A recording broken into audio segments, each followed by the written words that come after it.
위스키 증류소와 자동차 브랜드가 콜라보하는 게 거의 트렌드가 된 것 같아요. 시즌 1 때 전해드린 것처럼 발베니는 수제 스포츠카 만드는 모건 모터스와 협업을 해서 발베니 모건이라는 차를 선보이기도 했죠. 또 아일라섬 보모 증류소, 여기는 영화 007에 자주 나와서 제임스 본드카로 잘 알려진 에스턴 마틴하고 파트너십 맺고 있는데요. 그 유명한 전설의 블랙 보모를 에스턴 마틴 DB5 에디션으로 내놓기도 했고요. 작년에도 에스턴 마틴하고 콜라보한 약 1억 원짜리 52년 숙성 제품을 출시했는데요. 에스턴 마틴이 디자인했다는 디켄터, 이거 정말 특이하더라고요. 자, 그런데 발베니도 하고 보모도 하는 콜라보, 우리라고 빠질 수 있냐라고 하면서 맥켈란도 재작년에 벤틀리하고 파트너십 맺었잖아요. 그래서 이번에 맥켈란 증류소에 가보니까 벤틀리 자동차 딱 하니 놔뒀던데요. 벤틀리와 콜라보해서 올 여름에 출시할 예정인 호라이즌이라는 제품 디자인 시안이 살짝 공개됐는데 이거 디자인 상상을 초월하더라고요. 호라이즌, 수평선이란 이름처럼 가로로 눕혀놓는 디자인을 채택을 했는데요. 벤틀리 만들면서 남은 알루미늄에다가 맥켈란 숙성할 때 쓴 오크통 나무까지 사용해서 케이스를 제작한다고 발표했죠.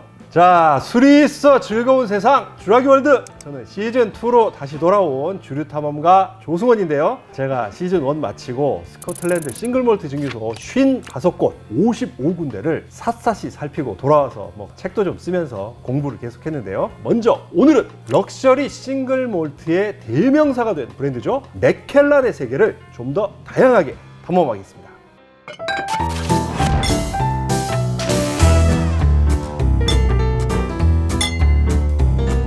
PD, 007 좋아해요? 네. 007 때문에 유명해진 술 뭐가 있어요? 보드카 마티니. 야, 딩동댕 맞습니다. 007이라고 하면 일단 보드카 마티니죠. 보드카 마티니, 쉐이크 나스터, 이 대사 아주 히트쳤잖아요. 또 이거 말고도 007 어나더 데이에서는 모히또가 등장을 했고요. 한 10년 전부터는 하이네켄하고 007이 꾸준히 콜라보를 하면서 영화에도 등장하고 광고도 여러 편 나왔죠. 근데 007이라고 하면 또 빼놓을 수 없는 게 바로 맥켈란입니다.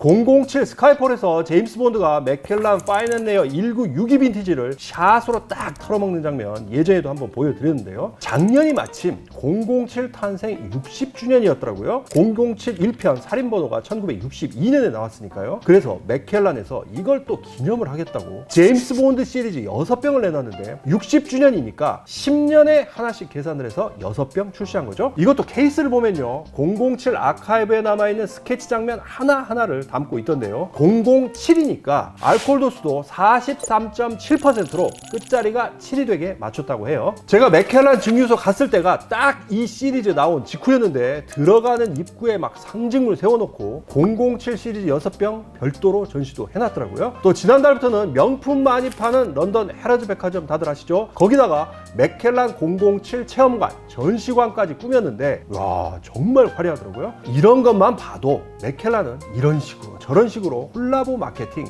참 잘한다 싶습니다.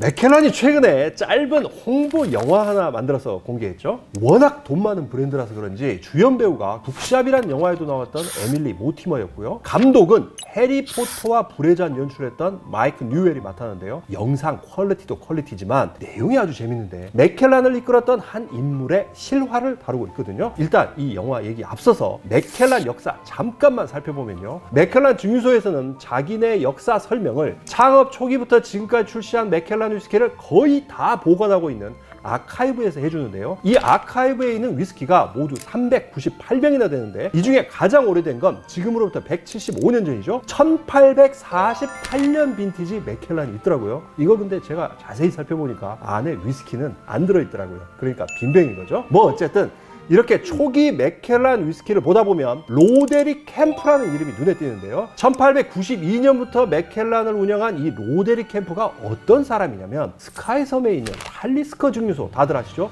이 탈리스커를 공동 소유하면서 마스터 디스틸러까지 했던 사람이에요. 그러다가 맥켈란 매입해서 운영을 하게 된 건데요. 이런 이유로 이 시절에 나온 병을 보면 증류소 이름이 맥켈란이 아니라 맥켈란 칼리스커라고 돼 있거든요. 근데 이 로데릭 캠프가 왜 중요한 인물이냐면 스페인산 쉐리 캐스크, 쉐리 오크통을 본격적으로 맥켈란 숙성에 쓰기 시작한 게 바로 이 사람이라서 그래요. 지금 뭐 맥켈란 하면 쉐리 하면 맥켈란이 돼버렸잖아요. 그 명성과 전통이 바로 이때부터 시작됐다는 거죠. 자, 이제 다시 영화 얘기로 돌아오면요. 이번에 공개된 영화는 맥켈란의 큰 발자취를 남긴 로데릭 캠프가 아니라 로데릭 캠프 딸의 이야기를 다루고 있는데 스토리는 이래요. 로데릭 캠프가 세상을 떠난 뒤에 네티라는 딸이 증류소를 물려받았는데 실제로 위스키 제조하고 증류소 운영하는 건 이 네티의 남편이 했어요. 이 시절만 해도 위스키 만드는 게 남자들 일이었으니까요. 그런데 어느 날 이 남편이 세상을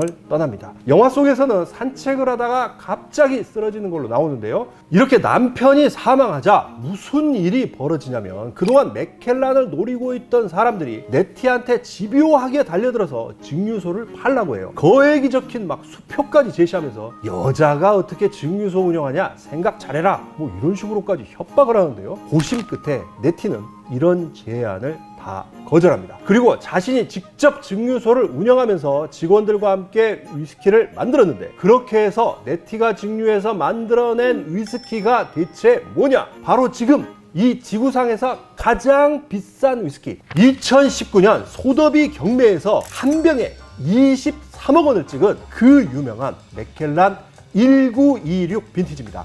뭐 맥켈란 1926 빈티지 제가 시즌 1 때 자세히 설명해 드렸죠. 영화에 나오는 네티 하빈슨이 맥켈란 증류소를 이끌던 1926년에 증류를 해서 스페인 쉐리 캐스크에 넣어서 숙성을 시작했고 이후 60년이 흐른 1986년에 병입을 한 건데요. 딱 40병만 세상에 나왔기 때문에 뭐 부르는 게 값이죠. 저는 이번에 맥켈란 증류소에 가서 술이 있어 즐거운 세상 주라기 월드 1926년 빈티지 중에 영국 팝아트의 대부 피터 블레이크가 라벨을 그린 버전하고 이탈리아화가 발레리오 아다미가 라벨을 그린 버전 이렇게 두 가지를 실물로 영접을 했는데요. 아다미 버전 옆에는 1987년에 기네스 기록을 세웠을 때 받았던 증서도 함께 전시되어 있더라고요.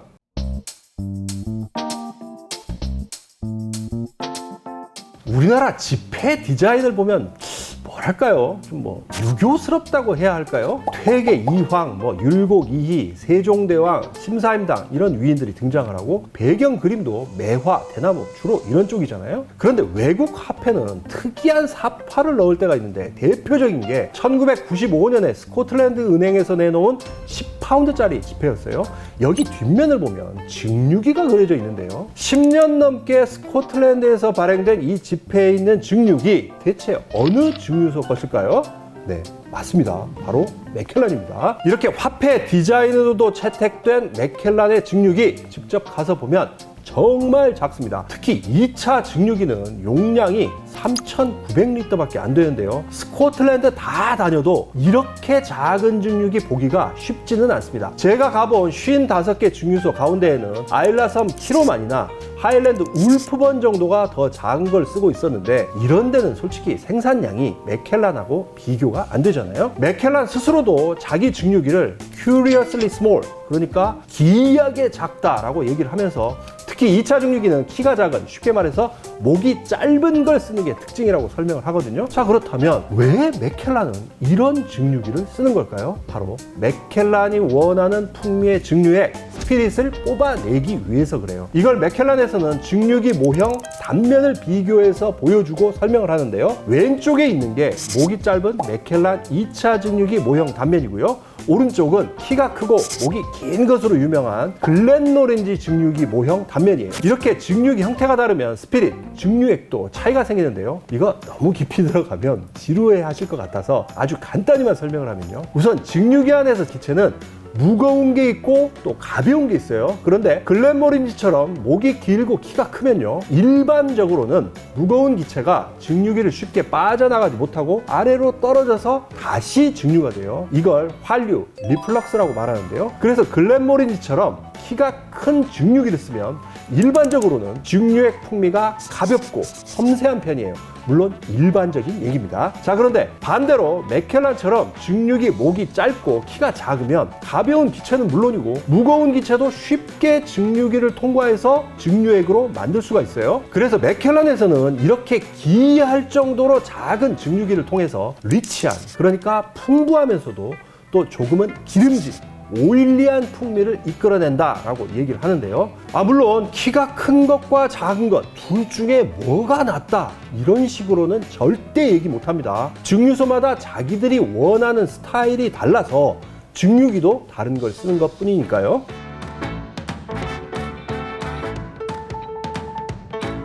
맥켈란 제품 중에 클래식 컷이라는 게 있잖아요. 근데 왜 위스키 이름에 자르다, 컷이라는 단어를 넣었을까요? 증류소에서 말하는 컷 혹은 커팅이라는 건요, 증류를 통해 흘러나오는 증류액, 스피릿 중에서 오크통에 넣어서 숙성에 사용할 부분만 잘라내는 걸 말해요. 이거 좀 어려울 수 있으니까 조금만 더 설명을 하면요, 위스키 만들 때에는 증류를 통해 뽑아낸 증류액, 스피릿을 전부 다 오크통에 넣어서 숙성하지 않아요. 증류 초반에 나온 스피릿은 우리말로는 초류, 영어로는 헤드라고 하는데 이 머리 부분 잘라내고요. 또 증류 후반에 나오는 후류, 영어로는 테일이라고 하는데 이 꼬리 부분도 잘라서 분리해냅니다. 증류소에서 오크통에 집어넣고 숙성을 하는 건 초류와 후류, 그러니까 머리와 꼬리 사이에 나오는 중간 부분의 증류인데요.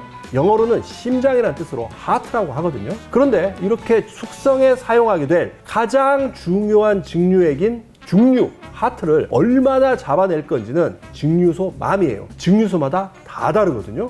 증류, 하트를 아주 넓게 잡아내는 곳도 있는 반면에 아주 좁게 조금만 잡아내는 곳도 있는데 가장 대표적인 게 바로 맥켈란입니다. 증류를 통해 나오는 증류액, 스피릿의 알코올 도수를 기준으로 72%부터 68%까지 딱 4% 범위만 증류, 하트로 잡아내고요. 나머지는 전부 머리나 꼬리로 분류해요. 이걸 양으로 따져보면요, 증류 공정을 통해 뽑아낸 전체 증류액, 스피릿 중에서 16%만 증류, 하트로 확보해서 오크통 숙성에 쓰고 나머지 84%는 다 초류나 후류로 분류시켜서 다시 증류를 시키거든요. 제가 다녀본 스코틀랜드 55개 증류소 가운데 이렇게 증류, 하트를 극단적으로 조금만 잡아내는 데는 맥켈란밖에 못 봤어요. 맥켈란에서 항상 홍보할 때마다 finest cut, 가장 섬세한 컷, 뭐 이런 문구를 쓰는데 그게 바로 이런 이유인 겁니다.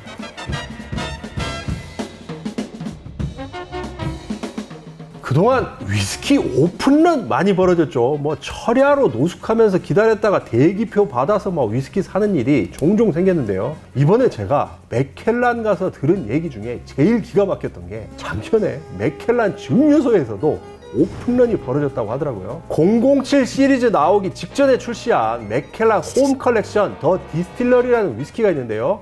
맥켈란에서 32년 일한 직원 중에 콜린 리자라는 분이 아티스트로도 활동을 하고 있는데 이분이 수채화로 그린 맥켈란 증류소 풍경을 케이스에 담았거든요. 이걸 공항 면세점하고 증류소에서만 유통하기로 했는데 출시 첫날에 증류소 문 열기 전부터 사람들이 막 몰려들어가지고 길게 줄을 서고 뭐 장사진을 이뤘다고 하더라고요. 스코틀랜드에서 제일 증류소가 많은 스페이사이드 지역에서도 이런 오픈런이 벌어졌다는 게 참 별일이다 싶었는데 이게 사실 뭐 맥켈란이니까 그런 거죠. 이번에 스코틀랜드 돌아다니면서 보니까요, 거기서도 맥켈란 이미지 똑같아요.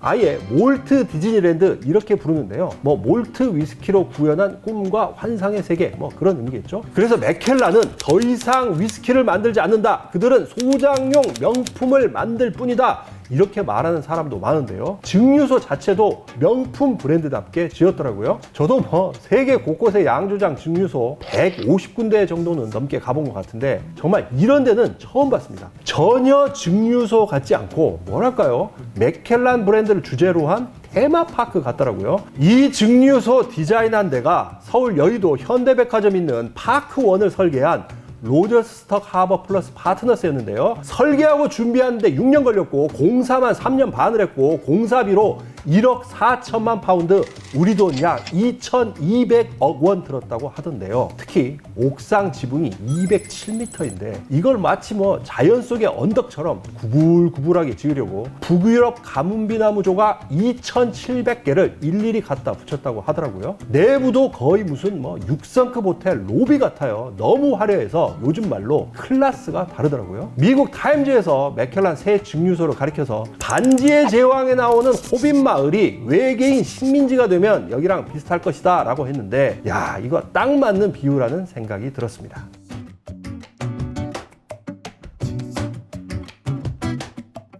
자, 오늘은 이렇게 맥켈란의 세계를 좀 더 다양하게 탐험을 했는데요. 브랜드 역사나 뭐 재미있는 에피소드 말고도 시즌2에서는 위스키 제조 공정과 같은 좀 더 깊이 있는 부분도 너무 어렵지 않은 수준으로 전달을 해드릴까 합니다. 자, 이번에 시즌2 시작한 기념으로 이벤트도 하나 마련했는데요. 제가 맥켈란 증류소에 가서 직접 사가지고 온 맥켈란 다이어리 2권입니다. 맥켈란은 이 다이어리도 싸지는 않더라고요. 댓글 남겨주신 분 가운데서 제가 골라서 증류소에서 사온 맥켈란 다이어리 2권 드리도록 하겠습니다. 그리고 마지막으로 노래도 하나 추천드리겠습니다. 찰리 빈 웍스의 우리 사랑은 이란 노래가 있는데요. 제가 지난 몇 달 동안 혼자 집에 틀어박혀서 책을 쓰면서 정말 줄기차게 들었던 노래라서 추천드리고 싶습니다.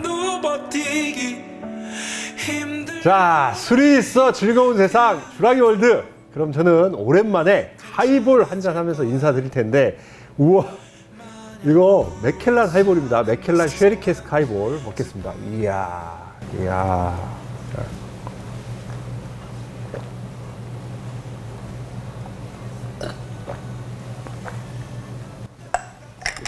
우와.